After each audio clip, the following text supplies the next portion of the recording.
Under the blood moon of a chilling Halloween night, the Kraken stirred beneath the black waters of the cursed Hickorynut Lake. Its tentacles, thick as ship masts and slick with lake brine, coiled and uncoiled with a menacing hunger. The wind howled through the jagged rocks of Hickorynut Bay, and the waves thrashed wildly against the hull of the ghost ship. Captain Bloodless, a skeletal figure cloaked in tattered red, stood at the helm. His hollow eye sockets burned with an eerie red fire as he surveyed the horizon, where a foul mist rose from the deep. The Kraken, his ancient nemesis, had risen again, summoned by the darkness of the night. "Ready the harpoons," he rasped, his voice like the scrape of bone against stone.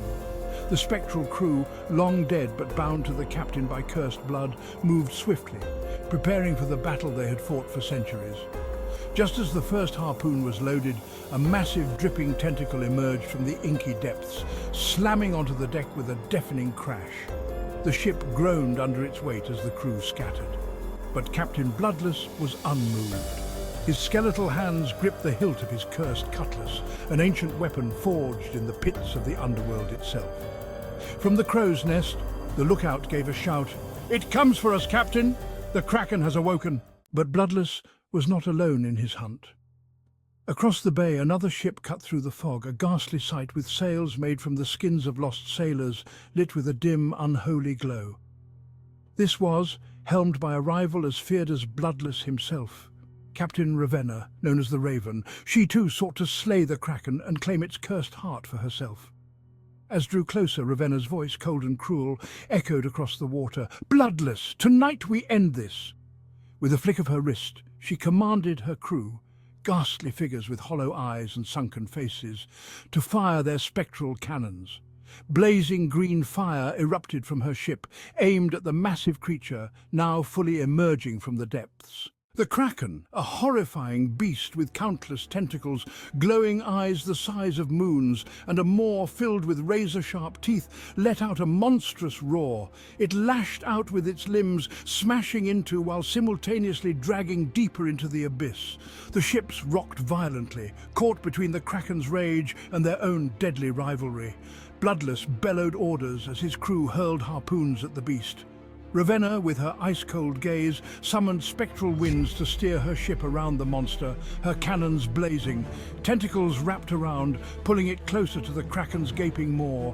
But Captain Bloodless had planned for this. With a swift movement, he plunged his cursed cutlass into the tentacle wrapped around the mast, releasing a burst of dark energy that sent the Kraken writhing in agony. Yet even as the Kraken recoiled, Ravenna's ship appeared out of the mist, closing in for the kill. She leapt from her ship, her shadowy figure cutting through the air, landing on the deck of. Her cold, dead eyes locked with Bloodless's fiery gaze. "You failed, Bloodless," she sneered, raising her spectral scythe. "The Kraken is mine." Before Bloodless could respond, the Kraken let out a deafening roar. Its glowing eyes turned toward the two captains, its rage now focused on the true threat, their rivalry. It lashed out with all its might, sending both ships into chaos. Wood splintered, sails tore, and crewmen were tossed into the depths as the beast thrashed in its fury. But Bloodless and Ravenna were not so easily defeated. Together, enemies though they were, they fought the Kraken. Bloodless's cutlass and Ravenna's scythe slashed through the beast's flesh, dark blood spilling into the lake. The Kraken roared in pain, its massive form writhing in the moonlit waters, but it would not be slain easily. In a final, desperate move, the Kraken wrapped its largest tentacle around both ships, pulling them toward the abyss below. The captains, realizing their fate was sealed, exchanged one last glance, an unspoken truce in the face of certain death. With a final deafening roar, the Kraken dragged them down into the black depths, the cursed ships disappearing beneath the waves. The lake was silent once more, save for the faint, echoing laughter of Captain Bloodless and the Reaper, locked in their eternal struggle. And beneath the blood-red moon, the legend of the Kraken, the cursed captains, and their never-ending battle lived on, haunting Hickorynut Lake every Halloween night.